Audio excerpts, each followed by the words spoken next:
এদিকে রাজধানী সহ দেশের বিভিন্ন স্থানে ভোর থেকে শুরু হয়েছে গুড়ি গুড়ি বৃষ্টি। এতে গত কয়েকদিনের ভ্যাপসা গরমে অতিষ্ঠ হয়ে ওঠা জনজীবনে কিছুটা হলেও স্বস্তি মিলেছে। তবে দিনের শুরুতে বৃষ্টির কারণে ভোগান্তিতে পড়ে অফিসগামী মানুষ। আকাশে জমা কালো মেঘ দিনভর আরও বৃষ্টির আভাস দিচ্ছে। আগামী ২৪ ঘন্টার মধ্যে দেশের ৪ বিভাগে ভারী বৃষ্টির আভাস দিয়েছে আবহাওয়া অধিদপ্তর।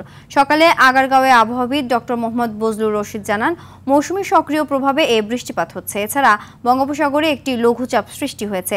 এতে সাগর কিছুটা উত্তাল থাকায় বিকেলে উপকূলে ৩ নম্বর স্থানীয় সতর্ক সংকেত দেখাতে বলা হয়েছে।